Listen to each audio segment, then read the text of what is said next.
Hi all welcome back to my channel. ನಾನು ಬಂದಿರೋದು ಮತ್ತೊಂದು ರೆಸಿಪಿಯೊಂದಿಗೆ. ಅದೇ ಶಾವಿಗೆ ಪಾಯಸ ಹೆಂಗೆ ಮಾಡೋದು ಅಂತ ನೋಡೋಣ ಬನ್ನಿ. ಬಾದಾಮಿ ಗೋಡಂಬಿ ತೊಗೊಂಡು ಒಂದರಿಂದ ಎರಡು ಮಾಡಿ ಕಟ್ ಮಾಡಿದ್ದೀನಿ. ಸಣ್ಣ ಸಣ್ಣದಾಗಿ ಕಟ್ ಮಾಡಿ ಸೈಡಿಗೆ ಇಟ್ಟು ನಾನಿಲ್ಲಿ 1 ಲೀಟ್ರ್ ಹಾಲು ತೊಗೊಂಡಿದ್ದೀನಿ. ಹಾಲು ತೊಗೊಂಡು ಇವಾಗ ಸ್ಟವ್ ಹಚ್ಕೊಂಡು ಅದ್ರ ಮೇಲೆ ಒಂದು ಪಾತ್ರೆ ಇಟ್ಟು ಹಾಲು ಹಾಕಿ 1 ಲೀಟ್ರ್ ಹಾಲಿಗೆ 1 ಗ್ಲಾಸ್ ನೀರು 2 ಕಪ್ ಸಕ್ಕರೆ ಹಾಕಿ ಹಾಲನ್ನ ಚೆನ್ನಾಗಿ ಕುದಿಸ್ಬೇಕು.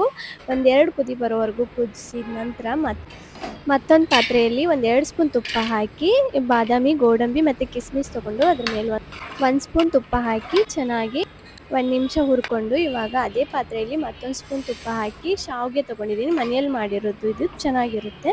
ಅದನ್ನು ಕೂಡ ತುಪ್ಪ ಹಾಕಿ ಹುರಿದು ಇವಾಗ ಕಾಯಿಸಿಟ್ಟಿರುವಂಥ ಹಾಲಿನಲ್ಲಿ ಶಾವಿಗೆ ಮತ್ತು ಡ್ರೈ ಫ್ರೂಟ್ಸ್ ಎಲ್ಲನೂ ಹಾಕಿ ಚೆನ್ನಾಗಿ ಮಿಕ್ಸ್ ಮಾಡಿ ಅದ್ರ ಮೇಲೆ 1 ಸ್ಪೂನ್ ತುಪ್ಪ ಹಾಕಿ ಮಿಕ್ಸ್ ಮಾಡಿ ಒಂದು ಕುದಿ ಬರೋವರೆಗೂ ಕುದಿಸಿದ್ರೆ ರೆಡಿ ಆಯಿತು.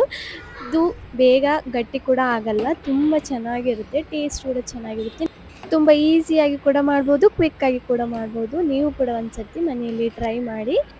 ಈ ವಿಡಿಯೋ ಇಷ್ಟವಾದಲ್ಲಿ ಒಂದು ಲೈಕ್, ಶೇರ್, ಕಾಮೆಂಟ್ ಮತ್ತು ನಮ್ಮ ಚಾನಲ್ನ ಸಬ್ಸ್ಕ್ರೈಬ್ ಮಾಡೋದನ್ನು ಮರಿಬೇಡಿ. ಮತ್ತೆ ನೆಕ್ಸ್ಟ್ ವಿಡಿಯೋದಲ್ಲಿ ಹೊಸ ರೆಸಿಪಿಯೊಂದಿಗೆ ಸಿಗ್ತೀನಿ. ಅಲ್ಲಿವರೆಗೂ bye, take care, all of you.